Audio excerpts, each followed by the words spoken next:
অন্তর্বর্তী সরকারের প্রধান উপদেষ্টা ডক্টর মোহাম্মদ ইউনূসের সাথে মার্কিন প্রতিনিধি দলের একটি বৈঠক অনুষ্ঠিত হয়েছে। এই বৈঠকটি অনেক গুরুত্বপূর্ণ এবং দেশের অধিকাংশ মানুষ এই বৈঠকটিতে আসলে কি হয়েছিল সেটা জানার জন্য অধীর আগ্রহে অপেক্ষা করেছেন। বিভিন্ন গণমাধ্যম এই বিষয়ে সংবাদ ছেপেছে, বিশেষ করে মানবজমিন তারা শিরোনাম করেছে দেশ পুনর্গঠনে সহায়তা চাইলেন প্রধান উপদেষ্টা, অর্থাৎ মার্কিন প্রতিনিধি দলের কাছে সহায়তা চেয়েছেন। পাচার হওয়া অর্থ কিভাবে ফেরত আনা যায় সে বিষয়ে কথা বলেছেন। এছাড়াও যে বিষয়টি সবচেয়ে বেশি গুরুত্বপূর্ণ সেটি হচ্ছে রোহিঙ্গা ইস্যু। আপনারা জানেন যে মায়ানমারে যখন রোহিঙ্গা ইস্যুটা শুরু হয়েছিল তখন কিন্তু কি পরিমাণে রোহিঙ্গারা বাংলাদেশে আশ্রয় নিয়েছে, সাম্প্রতিক সময় সেটা আবারও দেখছি যে রোহিঙ্গাদের অনুপ্রবেশ ঢুকছে। এই বিষয়ে আসলে কথা হয়েছে। সংবাদে যেটা বলছে, অন্তর্বর্তী সরকারের প্রধান উপদেষ্টা অধ্যাপক ডক্টর মোহাম্মদ ইউনূস দেশ পুনর্গঠন, গুরুত্বপূর্ণ সংস্কার কর্মসূচি বাস্তবায়ন, পাচার হওয়া অর্থ ফিরিয়ে আনতে মার্কিন যুক্তরাষ্ট্রের সহযোগিতা চেয়েছেন। ঢাকায় রাষ্ট্রীয় অতিথি ভবন যমুনায় উচ্চ পর্যায়ে মার্কিন প্রতিনিধি দলের সঙ্গে বৈঠকে এই সহায়তা চান তিনি।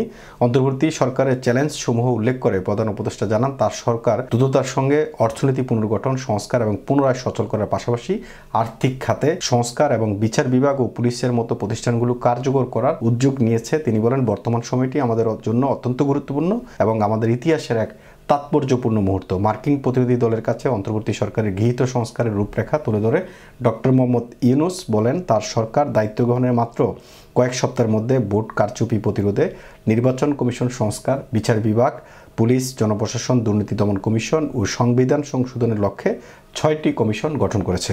স্বৈরাচার সরকারের ঘনিষ্ঠ দুর্নীতিবাজ ব্যক্তিদের দ্বারা আত্মসাৎকৃত পাচার অর্থ ফিরিয়ে আনার ব্যাপারে সরকার অঙ্গীকারবদ্ধ বলে উল্লেখ করেছেন তিনি। অন্তর্বর্তী সরকারের দুর্নীতির মতো বড় চ্যালেঞ্জ মোকাবেলা করতে হচ্ছে উল্লেখ করে প্রধান উপদেষ্টা বলেন, আমরা দুর্নীতির এক গভীর সমুদ্রে নিমজ্জিত ছিলাম। যুক্তরাষ্ট্রের রাজস্ব ও অর্থ দপ্তরের আন্তর্জাতিক অর্থায়ন বিষয়ক সহকারী আন্ডার সেক্রেটারি ব্র্যান্ট নেইম্যানের নেতৃত্বাধীন মার্কিন প্রতিনিধি দল অধ্যাপক ইউনূসের নেতৃত্বের প্রশংসা করে বলেন, ওয়াশিংটন অন্তর্বর্তী সরকারের সংস্কার কর্মসূচি বাস্তবায়নে সহায়তা করতে পারলে আনন্দিত হবে।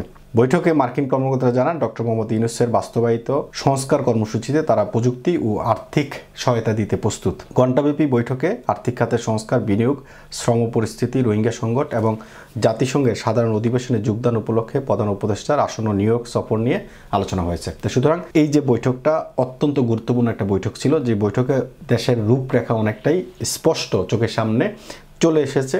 অর্থাৎ বাংলাদেশে এই মুহূর্তে যেটা সবচেয়ে প্রয়োজন সেটা হচ্ছে আর্থিক খাতকে গতিশীল করা। যেভাবে আর্থিক খাত ভেঙে পড়েছে সেই আর্থিক খাত থেকে চলমান রাখা, এটা বর্তমান অন্তর্বর্তী সরকারের সবচেয়ে বড় চ্যালেঞ্জ। এই চ্যালেঞ্জে যুক্তরাষ্ট্র সহযোগিতা করবে, অর্থাৎ বাংলাদেশে এই মুহূর্তে অর্থ সংকট, ডলার সংকট, এই অর্থ এবং ডলার সংকট মোকাবেলায় যুক্তরাষ্ট্র পাশে থাকবে। তাছাড়া আইন শৃঙ্খলা পরিস্থিতি, বিচার বিভাগ থেকে শুরু করে দুর্নীতিবাজদের কিভাবে শায়েস্তা করা যায় সেই বিষয়টা কিন্তু এখানে উল্লেখ করা হয়েছে। তাছাড়া পাচার হওয়া অর্থ ফেরত আনার বিষয়টা এবং গুম হওয়া ব্যক্তিদেরকে আসলে কিভাবে গুম হওয়া ব্যক্তি যারা হয়েছেন, যে র্যাব, ডিজিএফআই বা অন্যান্য সংস্থা দ্বারা, তাদের জন্য একটি ইনকোয়ারি কমিশনও গঠন করা হয়েছে এবং আজকে থেকে অভিযোগ গ্রহণ করা শুরু হয়েছে। তো সুতরাং বলাই যায় যে এই বৈঠকটা অত্যন্ত গুরুত্বপূর্ণ ছিল এবং এই বৈঠকে অনেকটা রূপরেখা সামনে এসেছে।